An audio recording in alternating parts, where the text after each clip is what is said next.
I'm fine.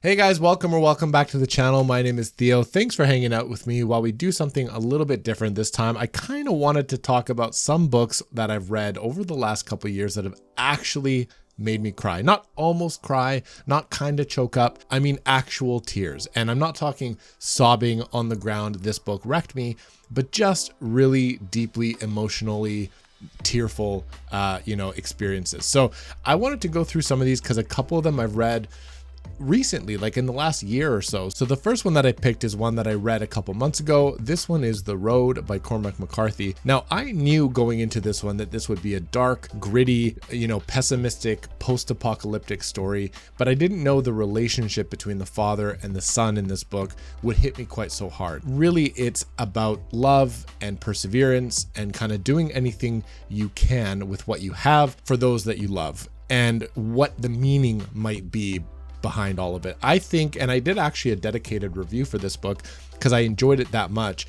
It's brilliantly written. The prose is fantastic, but this book at its heart is really just a metaphor for life, for challenge, for perseverance, for love, for hope, for making do. And, for, like I said, what does the whole thing mean? And, for growing up and for taking care of yourself and instilling love and hope and teachings onto others and, taking care of your family and your loved ones and how you fit into the whole world. So this one was super deep. It made me think about my relationship with my father, my kids maybe in the future, and it was just an emotional journey. This book is meant to be read when you just need a bit of feels and you just want to kind of go along with the journey and feel something from beginning to end and have thoughts while you're reading it and after you're reading it. This one is deep and it's going to stick with you. And it's one that I think about all the time. These two are by Frederick Bachman. The first one is A Man Called Uwe,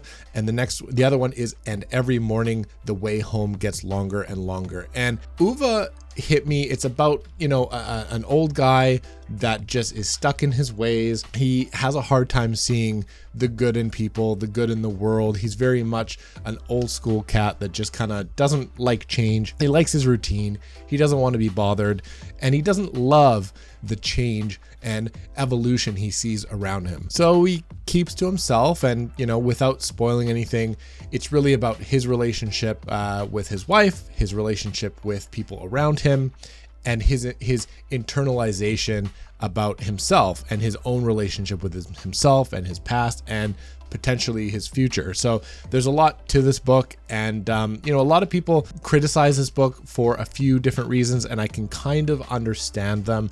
Uwe is not a likable character. He has a lot of flaws, but it kind of lends to the whole plot and the whole purpose and meaning behind the book.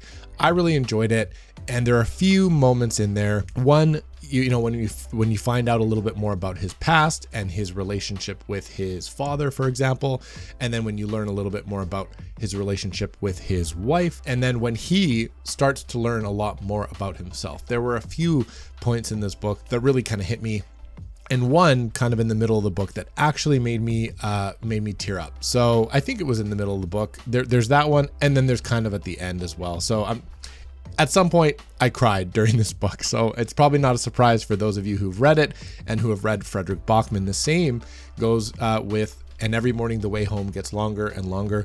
This is a beautiful story about a child and his grandfather and his father. And his grandfather is starting to exhibit symptoms and signs of dementia, and particularly Alzheimer's, I think, and where he's just starting to forget where he is, who he is, and it's not getting better, let's just say. At the heart of it, this book is really about how precious life can be and how important and precious those memories are that we create during those lifetimes, and how we have to have compassion for people around us and how difficult it can be to let go. I do have a history of dementia and like Alzheimer's in parts of my family, so it's something that I think about and I'm sensitive to, and I think it's one of the worst things that a family can experience. my parents are getting older. It's something I think about. And this one made me cry, and not even like sad cry. Parts of it were just tears of just feeling, and just even, you know, happy tears at parts, because life and the time we spend together and memories and all those things are supposed to be happy, and those are supposed to be cherished. And really, this book drives home that the memories that we create and the treasure of our time spent together with those that we love is the absolute most important thing. So I would really recommend this if you're in the mood for a bit of a gut punch. You want to be kind of sad and happy at the same time, maybe cry a little bit, probably definitely cry. I would recommend this book and anything by Frederick Bachman. They're not all going to make you cry. I just think he's a good writer, and he explores the human condition in a way that a lot of authors can't quite capture, you know, the magic of. So he's very good. I'd recommend him if you haven't. The next book is actually a short story, and it's part of a collection by the same name, and that is The Paper Menagerie by author Ken Liu.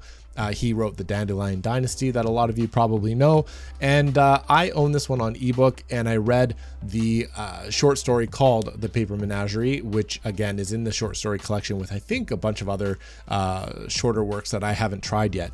But this one in particular got to me, and I'm going to be very careful not to spoil anything, but it's really about a son's relationship with his mother. And it's, you know, part of it comes to light in the form of old paper like animals, origami kind of animals that he would create, and like a letter that he reads, and a little bit of backstory between him, his mom, their relationship, and where he is now in his life as an adult, kind of reminiscing about that stuff. So me as a son of an immigrant family, a lot of the things that he was talking about and that he was referencing and experiencing and remembering, I kind of went through similar experiences in my life. And so part of that touched me more deeply than I expected. So I ended up crying again at this one, because I have feelings even though I'm a grown adult man. So what can I say? This one is a beautiful short story. I think it's only like 15 to 20 pages. Definitely go check out his writing. If you're curious about Ken Liu as an author, go sample some of these short stories. The Paper Menagerie I would start with. It's brilliant, beautiful, and it's very touching. The next one I also have on ebook, and this is a weird situation where I really do think that sometimes things come into your life and happen for a reason. And I don't really know how or under what circumstances I found this book. This one is called A Monster Calls by Patrick Ness. And it's basically about a son coming to terms with the fact that his mother has terminal cancer and she's going to die. And he manifests a living tree from his backyard pretty much that comes to him and talks to him, and it's basically this monster, and he's having this dialogue, and he's learning things about himself and about the relationship and about life, and it was just brilliantly done.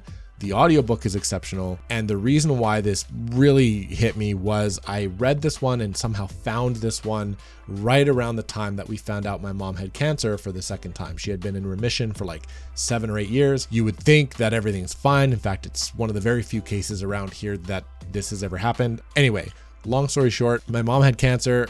I found this book. I was reading it, and this, you know, I was just in my own head, and for a while I had to actually put it down because I couldn't quite read it. It was too much for me. And so I picked it back up when I was ready, and I finished it, and it was beautiful. And I believe there's a movie. It's just a beautiful book. And so if you want to read it just for the sake of reading an emotional story, it can be read kind of middle grade-ish, but it's very it's good for adults. It's just a very good book. But if you're dealing with something like this where you're struggling to come to terms with someone who's sick or who might be dying, or if you've experienced grief or loss, it really is a deep exploration of coming to terms with stuff like that and grief, and how to handle that and what's healthy. We all process things differently, and that's kind of what this book explores. It's hard to explain, particularly without spoiling it, but it's a beautiful book, and I would recommend it. All right, the next one was kind of shocking because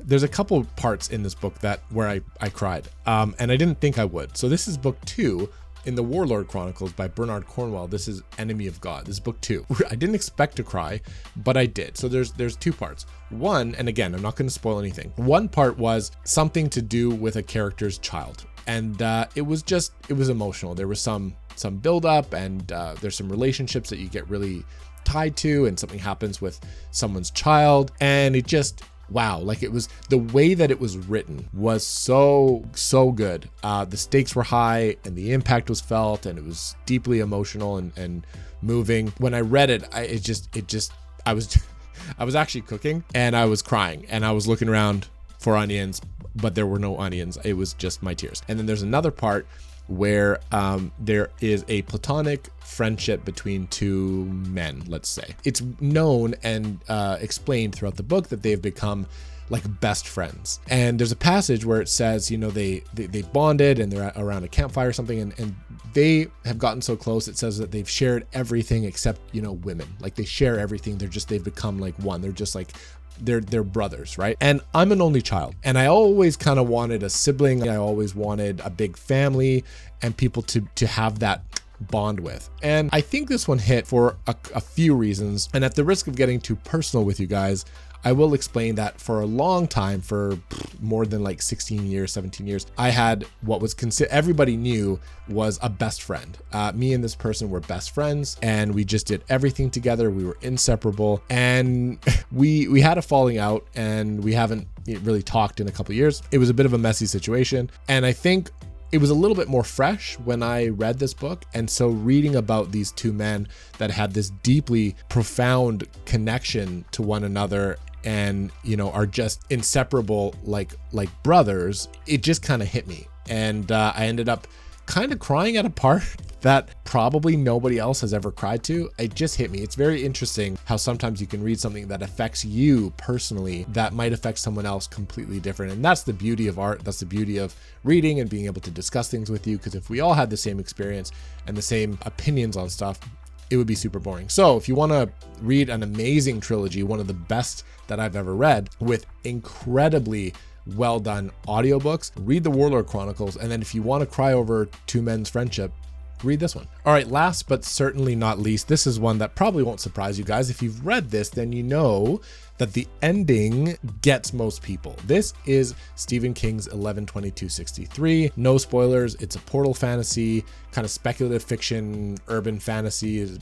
Stephen King blurs the genre lines quite a bit. This guy goes back in time into like 1958, early 60s, throughout those times for a bunch of reasons, but the main plot, and again, this isn't really a spoiler, this is like front page. He goes back with the intention for a few reasons to stop the JFK assassination from happening. And while he is there, he actually needs to spend a few years there to make this whole thing work. He comes back and forth a couple times, but then he stays there for a few years, and he actually builds his own life while he's there, waiting for certain events to transpire so that he can affect some change. And the way that it's done, it's just slice of life in the 60s, and it's brilliant. Stephen King is notoriously good at characterizations and relationships and day in the life type stories where you really get invested and immersed in the world. And that's what we have here.